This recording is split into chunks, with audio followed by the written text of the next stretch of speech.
my space, in your space. Sometimes we have a window in the room that we're in, and it's nice to just look out the window. A reminder of the season of Mother Earth as well. And just really noticing how it feels to land in. And I always give invitations into the space. So this is an invitation to continue to orient in the space that you're in. So finding safety in my space, in your space, looking around, landing in gently, gently, noticing the breath. And then at some point, the eyes might want to come to a close, really bringing in a hand on the heart. An invitation to bring a hand on the belly or hand on the womb space. And the womb is just there, lingering in the middle, in the hara, in the energetic center. And it may be that there's no womb, and that's absolutely fine, because that means that you have the energy of the womb space. So just being with the womb, being with the energetic center, breathing in through the heart space, down into the womb, into the belly, and landing in the space that we're in. Yeah, and I'm right here with you all. Thank you all so much for being here, really holding you in this space, in the depths of our winter. Yeah.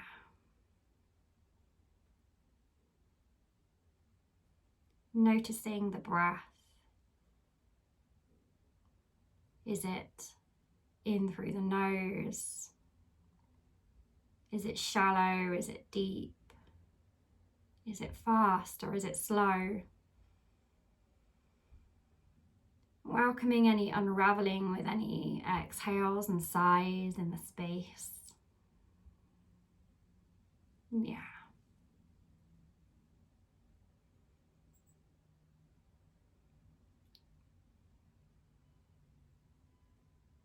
And just noticing if a word or an intention for this space comes through. Maybe there's an intention to take away some level of education. Maybe there's just the intention to slow and be in this space. Just to have an excuse for 45 minutes of time to winter. Maybe there's a word, or maybe a colour or sensation. Just be with what's coming up.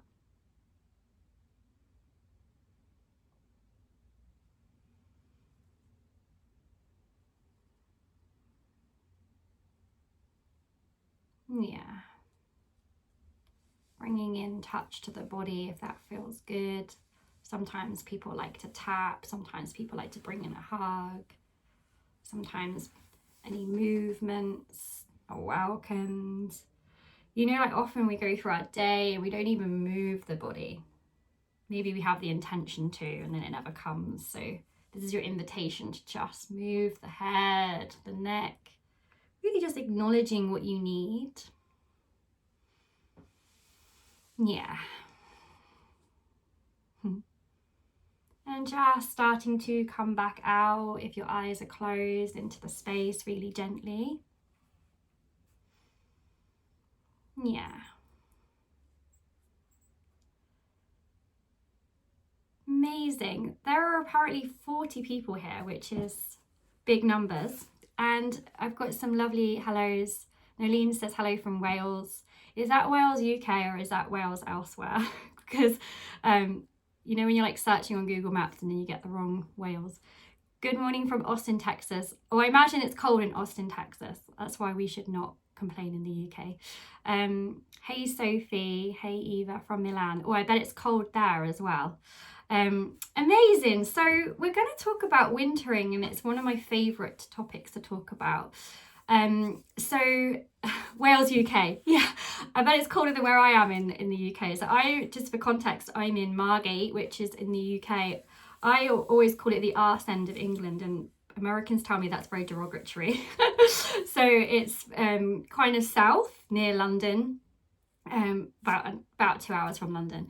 And it's really beautiful here, but we do lack a lot of trees actually. I kind of miss like the forest, the woodland, you know, but it's kind of the warmer area of the UK, so I really should not be complaining about the cold.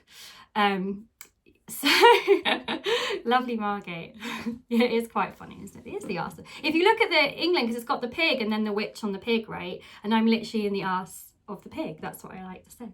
So we're going to talk about this coming back into the body through winter, right? Often we kind of get to this point in winter where we're like striving for spring. Especially when January drags quite a long time and we're always like, when's spring? And then sometimes we see like the first signs of spring. So I look out my window now in my garden and there's primroses. So the first roses technically, there's this like peeping of the bulbs, and it's just a really, really slow time. And we live in a very busy 24-hour system, which thrives on being busy and essentially finds winter really challenging. Now, Nalene says that she loves winter, and this is a thing. Some people absolutely adore winter, and some people, I mean, I've got neighbours who migrate for the winter to Australia, and some people are okay about it, but then they're like excited for the spring, maybe too quickly, because then the winter drags for them and it becomes a challenge. So for a bit of background on who I am and why I talk about the winter, so I really work with pelvic health, so I really focus on a lot of pelvic health work, but I also talk a lot about menstruation, of course, because you can't not talk about menstruation when talking about the pelvic bowl. And I noticed over the years, the reason I do the work is because it really helps me first and foremost. I always do it from a sense of what I need for myself, and then I see my clients, and then it builds on that. But what I really noticed was over the years, despite feeling so much more in the body for myself, I would get to January, and especially the end of January, February, and I'd really suffer with like the seasonal affective disorder, right? And I have self-diagnosed myself that actually, because it's every year the same time I get really low, and every year I try to think about what it is that I need for myself in my winter to really acknowledge that that's where I am, because if I don't acknowledge it, I get lower with my moods. And I sometimes see that as more of like, not a depression, but a shadow, right? And it's like a shadow of what's coming up for me. And I've done some deep dives with this, and there's some few things that I want to talk about with what that might kind of mean for me personally, and maybe that might resonate with you. So Monica says, I like the winter too because our summers are extremely hot in Texas. Okay, but you see, that's it, right? It's like, some people say like in the summer you can't strip off anymore, right? And Sophie's talking about like really appreciating the winter more now that she's self-employed. Yeah, spending her time at home. And when I had to leave the house at 8 a.m. any morning. Yeah, exactly. It's lifestyle as well, I think, that makes a massive difference. So I really want to just invite you to acknowledge about what the darkness kind of really means to you. Because what we have to really think about, right, is that this time of year is a death. And that's what's really challenging, that word death, that word dying, thinking about death overall. Because when we look at Mother Earth, right, so we're all talking about the heat, right, and we're talking about like the winter as it is here, right? We're talking about the physical Mother Earth's winter. We're talking about the summer. So we're talking about, what is Mother Earth doing at this time? Well, Mother Earth is moving into and has been moving through a shedding. So she had to shed, and she had to clear, and she had to cleanse, and she had to surrender and let go of everything that was. Not just like, oh, I'm just going to let go of that one thing. You know, when we have a clear out of the attic and we keep a lot of it or get rid of like some of it, you know, it's like she's had to let go of everything, every leaf, every flower, and to then be in stillness and really like be in her cocoon, in the darkness, in the depths of it all. And that's so beautiful and also quite jarring after a while, because what we notice with Mother Earth is how she stays with this winter and she holds on for as long as she needs before she blooms. And then what we do is we often, and I'm saying this as a royal we, because this might not apply to you. You might be like a wintering queen or king and be like, I'm not bothered about the winter at all. I can cocoon for as long as I need to. In fact, my daughter went to school and she came back with a book about hedgehogs. And she came and she showed me, she was like, Mummy, look at the hedgehog. Look at what the hedgehog does. The hedgehog hibernates, Mummy, and does not come out. And that's what I want to do. And she cried at the school gates the other day and she was like, I just hate the weatherman. It's too cold and I don't want to play on the playground. And she's like, I just want to be a hedgehog. And I really hear her. I also want to be a hedgehog. But we also have to acknowledge that we have to go about our day to day, which is really, really hard. And so we look to Mother Earth and we think, is she ever going to leave her winter? Like, is she ever going to get out of her winter? And we end up with like that March period where we're like, spring now, innit? Spring, let's move into like the spring. And then Mother Earth's like, no. And sometimes in the UK, we have it snow in like April, which obviously we could start to look at global warming chat. But sometimes when in the UK, we've either had snow in April or a heat wave in April. And so it's really confusing to really have to sit with the winter as long as we need to sit with it until we really hit that spring. And if we rush out of what is essentially allowing for that cocoon for as long as possible, then we end up feeling more at war with what it means to be in our season, in Mother Earth season.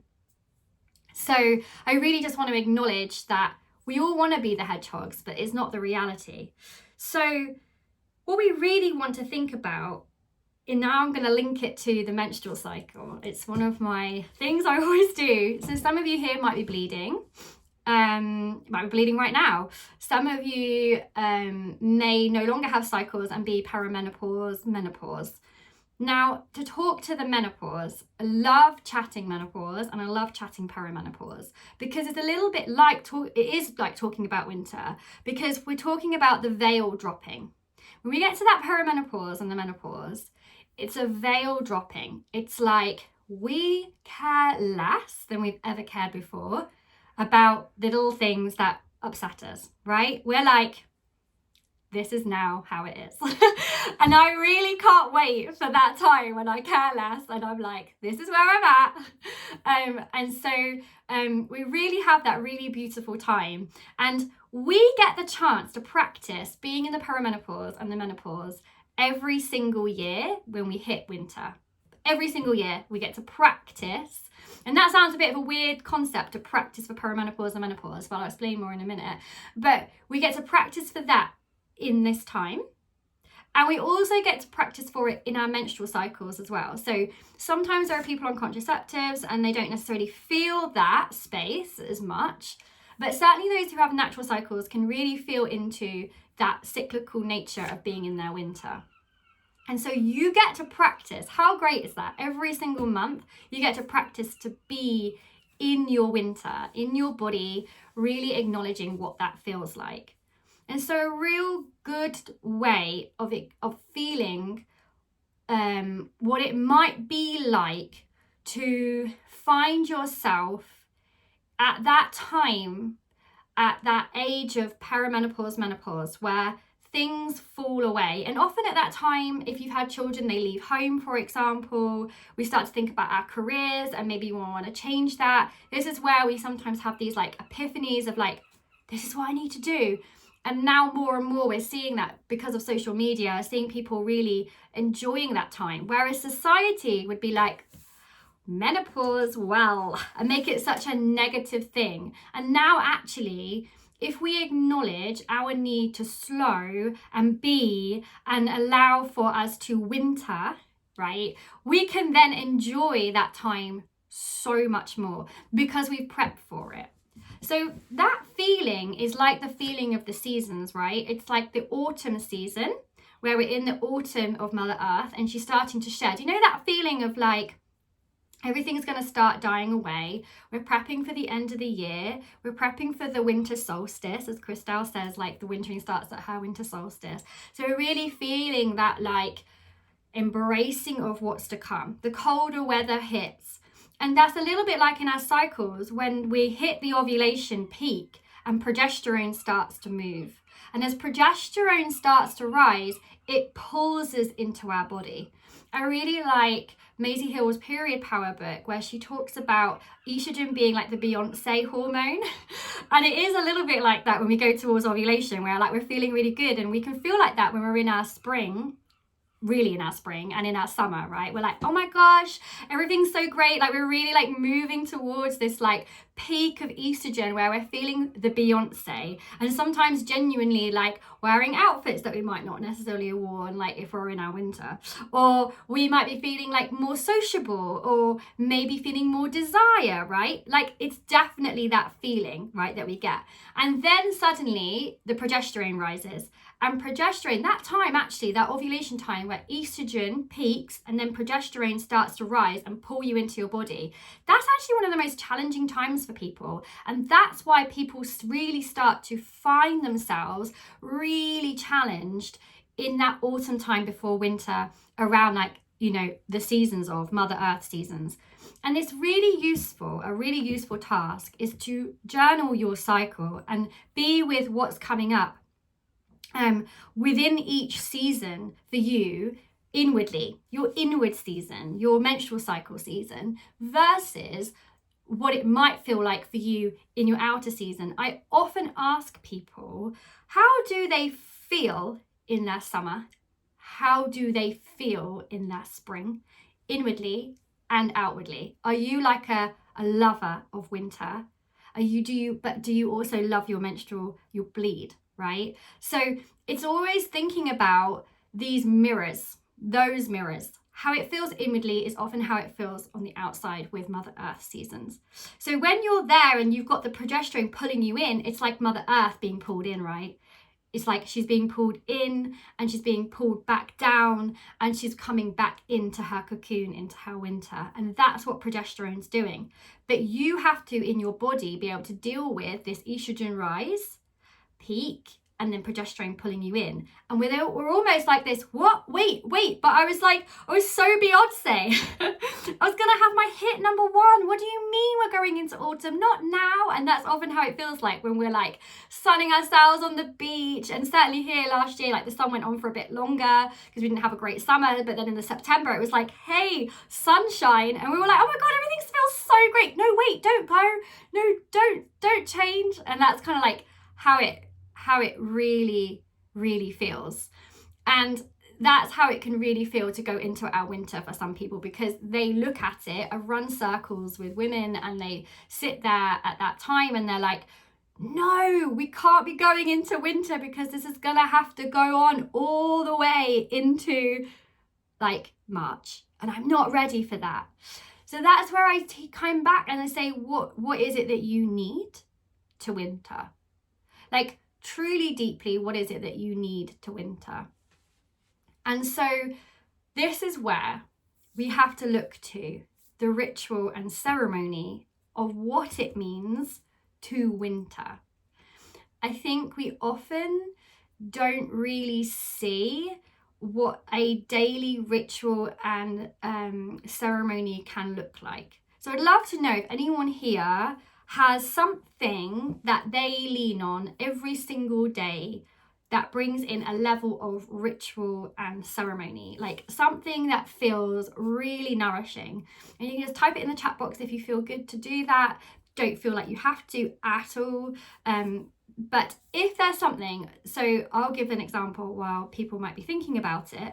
My ritual and ceremony every single day is to light a candle, which seems like a basic thing to do, but I light a candle, I journal, and I drink my tea, and sometimes cacao. That's my daily ritual. So I drop the children off and I spend half an hour with myself minimum, just with my body, with my breath, with myself, and I acknowledge where I am in my season. So that's really important to me. And something I really instill is when we're leaning into the feminine, the divine feminine, Mother Earth, and we're looking at her cycles, how can we truly, deeply honour ourselves as we need through ritual and ceremony? Not just like, yeah, I do that some days, but genuinely honour yourself like Mother Earth honours herself to bring in ceremony and ritual every single day. So let's have a look what some people are writing. So pull a tarot card of the day and gratitude journal. Amazing. I love a gratitude journal, and sometimes you can buy a fresh new gratitude journal just to write down those like gratitudes. I've definitely bought one before where you have to like write 3 in the morning and then reflect on the 3 in the evening. So that's really beautiful, and I love pulling a tarot. My shavasana after yoga feels really nourishing. Eva, yes. And also just to acknowledge like how much shavasana we truly deeply need. I was talking with a teacher. I went to her nourishing yoga, and I said, do you know what I loved was how much time we spent in poses. If I was in my summer, I might be like, right, I just need to do some hot yoga, vinyasa, get it done. Like, but when I'm in my winter, I'm like, you can leave me in child's pose for at least an hour and I will still be there happy. So I think it's just acknowledging that, like, pulling in. Okay, 478 breath, one of my favorites, and I'm probably going to pronounce the name wrong. I'm really sorry if it's wrong. It's Shatangi or Shatangi. That could be completely wrong, and I'm really sorry in advance. Morning pages, yes. Are you doing your morning pages like from Artist's Way, where it's like 3 pages minimum, really like doing those morning pages? I'm sure many of you have heard of the Artist's Way. I think like everyone has now, but honestly, like the morning pages are such a game changer, just to be like writing out the banal stuff. And then, I've lost it. Where was it? Oh, and drinking warm cacao. I love that. And doing some yoga. Beautiful. And just making that your ritual. Burning frankincense in the morning, sitting with a coffee in the back door, wrapped up in blankets. Oh, Gracie, that's so Pinterest. Like when you're in like a duvet in your back door with a coffee. I love that. And they say getting sunlight in the eyes in winter is so important, especially for seasonal affective disorder. Oh, I love this. Hot matcha latte, sometimes 2, treat Tammy. A prayer, reflection and meditation. Gorgeous. Gorgeous. And I've been thinking about prayer more and more and what prayer really represents, and doing a lot of work with Mary Magdalene and Megan Watterson. Such a gift, Megan Watterson. If ever you've come across Mary Magdalene Revealed, I highly recommend it. And it's just a really beautiful way of honouring the feminine. So I love this, Tammy. Alicia, drinking my coffee, eat a small breakfast, meditate, journal, exercise. I love that, Alicia. Like a really clear like ritual. It's like a rite of passage. So a rite of passage is where we talk about bringing in some things that then mean that we move into another space, right? So if we're there with like drinking the coffee, I eat my breakfast, I meditate, I journal, and I exercise, how can we honor that within our winter? Because sometimes when we're in our winter, we don't feel like doing any of this. Sometimes we'll wake up and we'll be just feeling sluggish. But the fact that we can drag ourselves to coffee, drag ourselves to, and be like, this is my rite of passage into my day. Because the rite of passage has to happen every day. Otherwise my day doesn't go how I imagined it would, right? Because I didn't honor myself. I didn't give myself that time. Because at the end of the day, Mother Earth's honoring herself all day, every day for this winter time. But you don't get that privilege, right? We're working, busy, maybe mums. And so what do you need? Truly, deeply, what do you need? And if you're sitting here and you're like, bye, Sophie, so nice to have you here, love. If you're here and you're like, oh my gosh, like I don't have a ritual, I don't have it. And that can feel quite abrasive, actually, if you're somebody who doesn't have ritual and ceremony. That's a beautiful starting point. Just like listening to others, thinking about what you might need. And you know what it could start with is like this whole just lighting a candle when you have breakfast. I have a client who was like, I lit a candle with my children for breakfast every single day. Beautiful, beautiful ritual to do, to bring in light, to remind them of the light, like super important. Karen says, I can relate with you, Naomi, but you might sum up with walking in foggy day and breath practice and a warm bath. Ooh, that sounds so nice, Karen. I love that. Do you know what? there is something really beautiful around the weather when it's kind of like not so sunny and it's that like real depth of winter, that like grey, and you're walking there and then you're coming home and you're having a nice bath.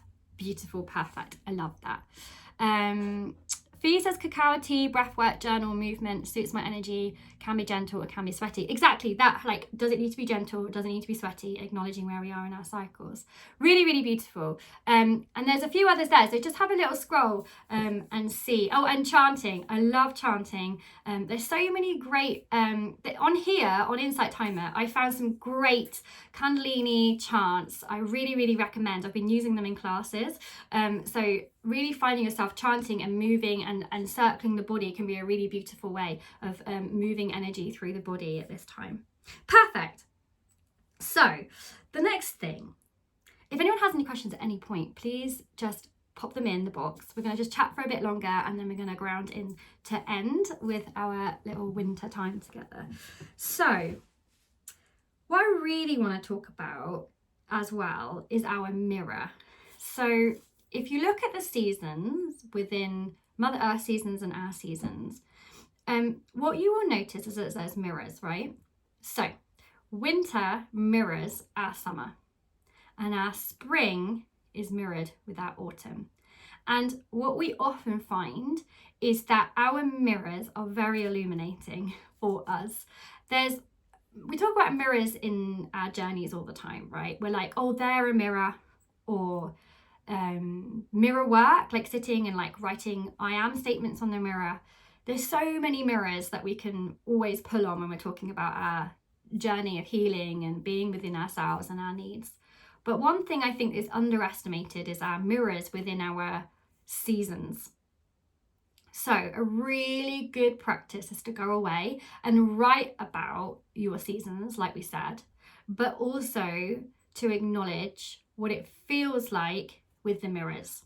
So if we're in our summer and we exert ourselves like fully in our summer and we're really, really like enjoying the summer, 1 month, for example, so let's talk to menstrual cycle wise.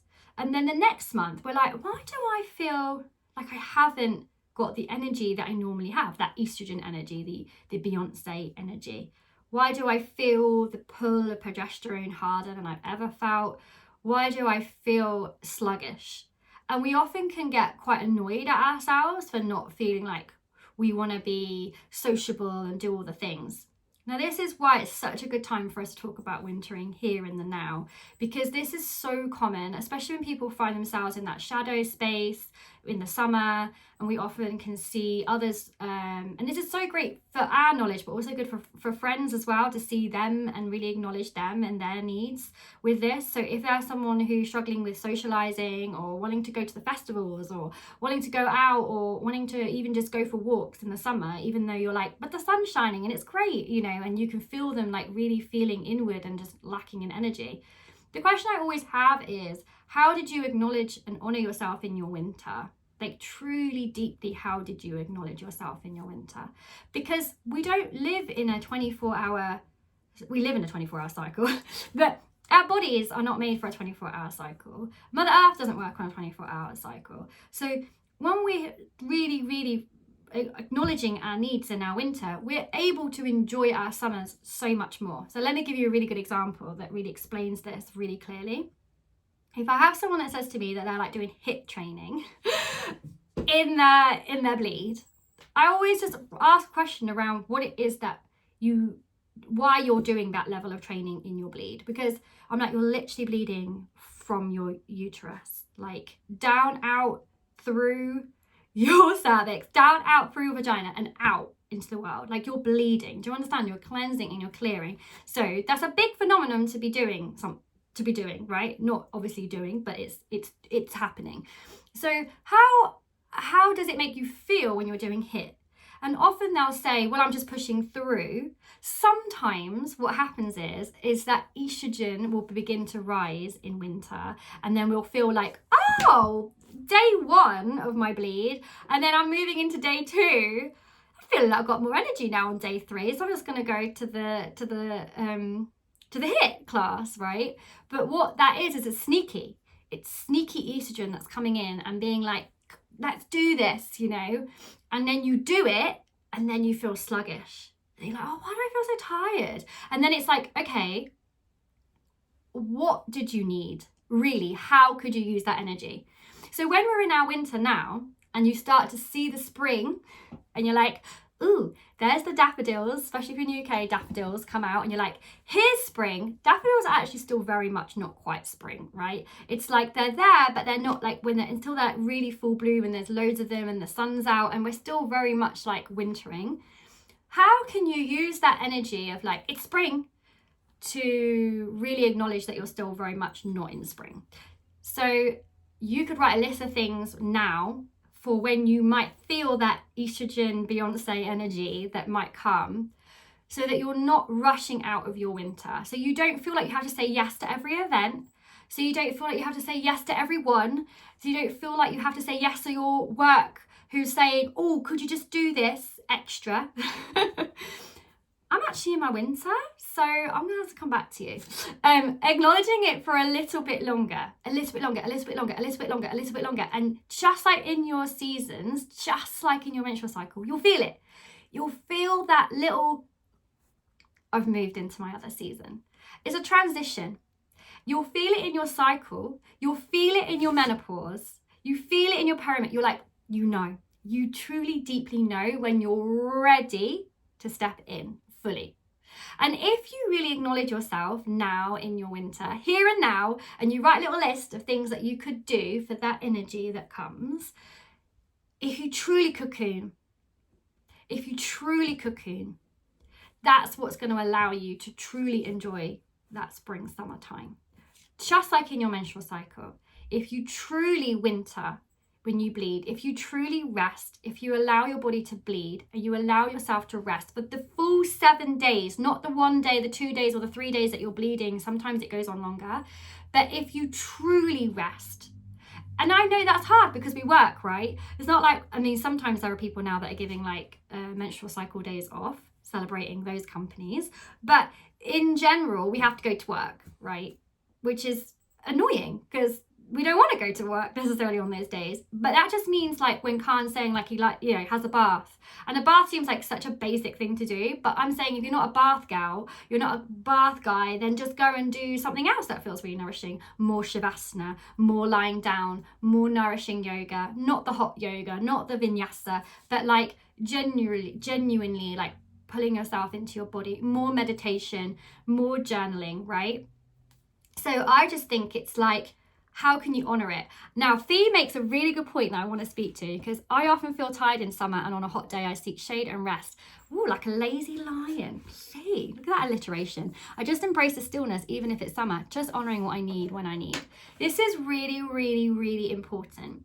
And this is something that we have to acknowledge, that we have created these seasons now with our cycles, and we're like, when you're in your winter, do this. When you're in your summer, do this. I still don't think HIIT training is where it's at in our winters, because it's a lot on the body physically. But I also am like Fee. In the summer, I'm actually a bit of a sun goddess. I'm the opposite. I really am so awful. I'm like, get out the sun. And I'm like, in the sun. But I don't like to socialize as much perhaps as I do in my spring and in my autumn. I love my autumn energy and I love my spring energy. But my summer, I feel very lazy lion. And so this is where we have to acknowledge, again, how our outward seasons feel, so that we can really truly be with what our inner seasons need. That's what's really important. And often we have to acknowledge that because of these mirrors, of the winter mirror with the summer mirror, that they can feel quite similar in that need to come into the body. And also in our menstrual cycle, there's, HIIT training, just like that, Roxanne. It's like high impact training. It's like, I don't really do it myself, but I know of it because a lot of people do it. It's like where you're like, I think you're doing like a lot of muscle work, and yeah, it's quite intense, high impact. So if we acknowledge that they're the mirrors, because also in our summer, if we're looking at our menstrual cycle summer, like I said to you, some people really struggle with that season of where we're going from the estrogen to the progesterone. I always think of summer like that for me as well. So some people will find that mirror of their autumn and their spring, if they didn't allow themselves to gently come out of their winter and gently emerge like the bulbs from the earth, You know, when they're like coming up slowly, slowly, slowly, slowly, slowly, bloom. It's just like that in our spring. If you don't like crawl out of your spring, and I'm going to give a really good analogy, if you crawl out of your spring and you gently bloom, then we can often find our autumn PMSy, negging at our partner. How dare the partner not put their shoes away? The children like driving you insane a little bit more. Like that PMSy, like not coping with that full progesterone feel, can often be because we didn't acknowledge our spring fully. So same thing. And I like to think of this, right? I just like to think of this really beautiful, I talk about like metamorphosis all the time, and I just really think it's really important to acknowledge your metamorphosis. And what happens is that when the moth and the butterfly come out of the cocoon, out of their winter, they have the wings that need drying off, right, before they can fly. They're in that liminal space. And I love the word liminal space. Also heard the word offing, which is like where you can see not the horizon, but the ships in between. That's like the offing. And so it's that liminal space, the offing, the part of in between. When you get to that part of in between, how can you still truly acknowledge what your needs are?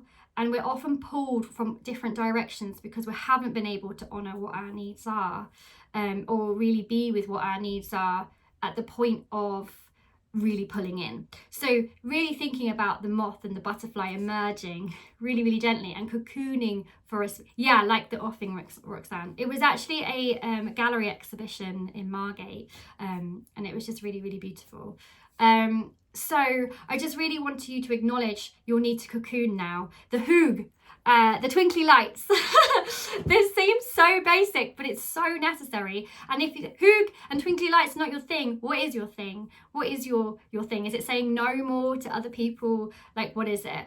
And I just really just want you to acknowledge truly deeply what your needs are in winter, especially at this time of year, and really thinking about what brings you joy. So if it's lighting a candle, if it's knitting and tending to wool in that way, that's very feminine and really deep and beautiful and really necessary. If it's other craft, if it's going out and playing your netball and coming back and tending to yourself, if it's breath, if it's meditation, if it's journaling, if it's just walks, if it's taking the dog out, whatever it is, if it's cuddling with the cat, just really doing more of that and being like, I give myself a little permission slip to do more of that because I've looked out the window and that's what Mother Earth's doing.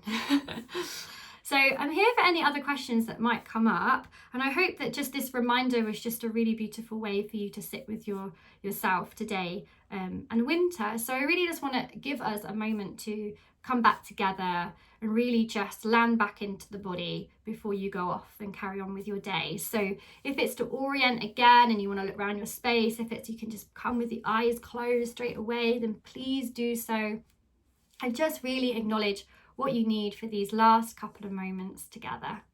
Just taking in that really beautiful breath down into the womb. Thanks, Naleen. Really, really grateful for you all being here. There's 116 of us today, and I really think that that's just a really beautiful, powerful way to just come back into the womb and cocoon together. And if you don't have a womb, then you have a hara, you have an energetic center. So just breathing into that space, taking in that breath down into that space. Exhaling out of the mouth if welcomed. Dropping shoulders away from the ears, noticing any movements. And again, inhaling into the belly, the hara, the womb, the energetic center. Exhaling.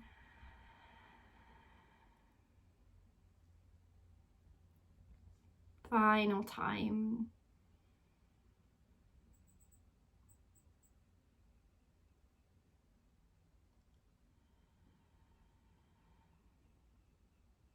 And as you breathe down into the belly, into the hara, noticing a little seed of intention that you could plant there in the velvety darkness to grow and tend to. So some kind of intention, some kind of little note or word to yourself. Just imagining yourself planting that seed in that velvety darkness, maybe in the lining of the womb, in the belly, in the center there, breathing into it.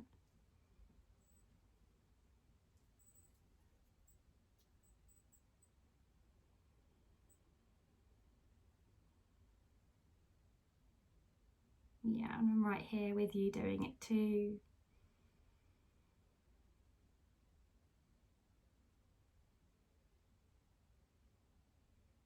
Yeah, just a little seed of intention for your winter. And then beginning to make any movements, any loving touch. So it's just a little quick end together and just to come back to the body. Anything that you might need, maybe it's a hug, maybe it's movement. Yeah. And if anything came through, any seed of intention that you'd like to share, we were a couple of minutes late starting due to my technical issue. So if you have anything that you'd like to share in the box, please do. That's something that came through, or any other questions just before we close together. And there may be nothing. I just really want to say thank you so much. I haven't done a live insight timer for about 8 months. I got drawn back into other social media platforms who censor me for daring to use the word vagina. Disgraceful. So I'm really going to commit to insight timer this year. That is my commitment to myself. That is my seed of intention, because it feels really slow and nourishing, and people feel really aligned here, and it feels really beautiful, and that feels really gentle and loving for my whole sense of self and worth within this space. So I'm really grateful for you all so much. Thank you so much, Naline. Thank you, June. Oh, good. I'm so pleased, May. Thank you for being here. Oh, so lovely to have you here, Eva. Yeah, for sure. Embracing that darkness. Oh, Roxanne, this is so exciting for you. This is a whole new thing. I really love Insight Timer. I've definitely introduced a few people to it as a result of sharing this event, and I think Insight Timer are doing magical things, and I'm really grateful for them, so I'm so glad. Thank you, such a beautiful hour to snuggle into. Oh, Fee, thank you so much for being here. Nurturing the womb. Yes. How can we nurture the womb? She's not nurtured enough. Nurture more, nurture yourself more. Thank you all so much. I'm sending so much love to you, your wombs, your winter, your cocoons. Thank you all so much. Be gentle with yourself, Tammy, definitely. Oh, thank you, Monique. I'm so grateful. Thank you so much. Bye, Myra. Bye.